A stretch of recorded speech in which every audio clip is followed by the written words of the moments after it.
Magandang oras sa ating mga kababayan. May latest update tayo sa magiging lagay ng ating panahon ngayong araw at sa susunod na 24 oras.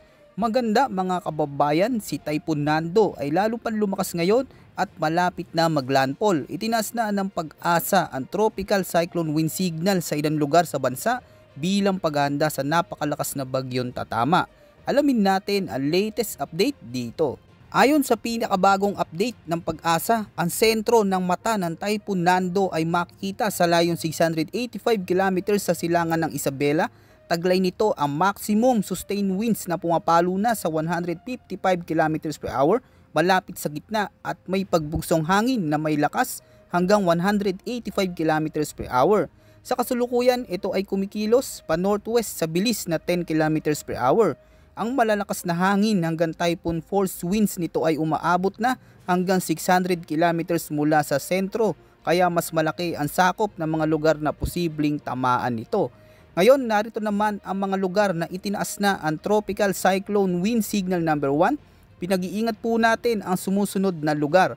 Sa Cagayan, Batanes, kabilang ang Babuyan Islands, Isabela, Hilagang Silangang bahagi ng Nueva Vizcaya, Kalinga, Apayao, Abra, Mountain Province, Ilocos Norte, Ifugao, hilagang bahagi ng Ilocos Sur, hilaga at gitnang bahagi ng Aurora at malaking bahagi ng Catanduanes. Ang signal number 1 ay nangangahulugan ng malalakas na hangin na susunod sa 24 oras na may bilis na mula 45 hanggang 70 km kada oras. Maaari magdulot ito ng minimal hanggang minor na banta sa buhay at ari-arian. Asahan ng mas malalakas na ihip ng hangin sa mga baybayin at bulubunduking lugar na direktang tatamaan ng bagyo, habang mas mahina naman ito sa mga lugar na protektado ng kabundukan. Narito naman ang weather forecast condition sa Cagayan Valley, Ilocos Region, Cordillera Administrative Region, Central Luzon, Quezon, Camarines Norte, Camarines Sur at Catanduanes. Asahan na maulap na kalangitan na may malalakas hanggang sa matinding pag-ulan at thunderstorms dulot ng Typhoon Nando. Mag-ingat dahil mataas na ang tsansa ng mga biglaang pagbaha at pagguho ng lupa sa oras na tumama na ang malalakas na buhos ng ulan. Sa Metro Manila at kabilang ang Visayas, Mimaropa, Zamboanga Peninsula, Basilan, Sulu, Tawi-Tawi ang natitirang bahagi ng Bicol Region at Calabarzon, makakaranas din na maulap na kalangitan na may malalakas na pag-ulan at hangin na may mga thunderstorms dulot ng habagat o southwest monsoon.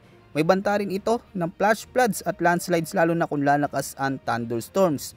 Sa natitirang bahagi ng Mindanao, asahan ng bagya maulap hanggang madilim na kalangitan na may pulupulong pag-ulan o thunderstorms.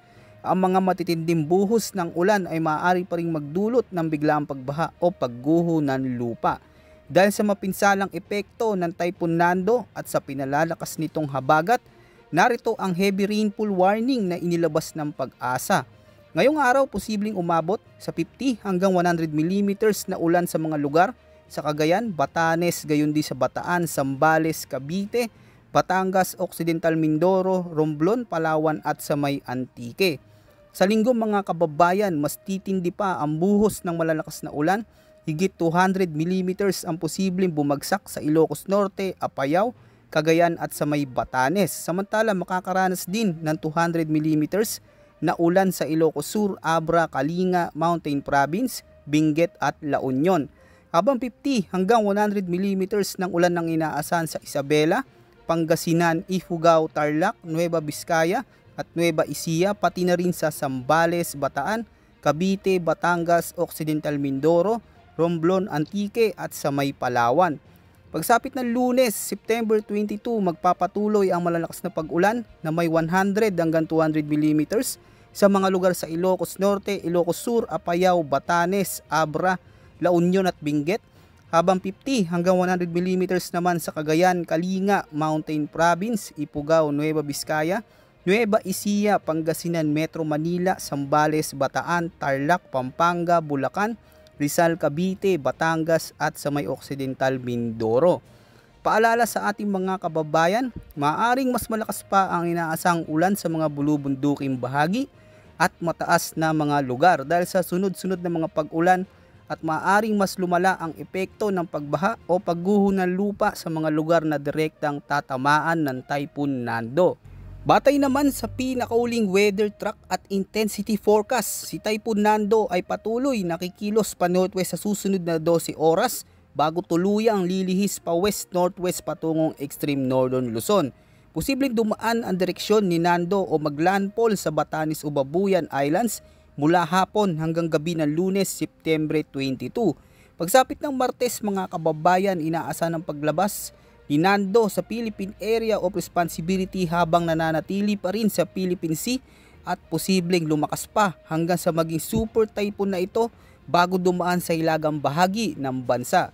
Dahil dito mga kabayan, malalakas na hangin at matitinding pag-ulan ang maaring maranasan sa buong Northern Luzon at kalapit na mga lugar na posibleng magdulot ng malawakang pagbaha, pagguho ng lupa at pinsala sa kabuhayan at mga ari-arian.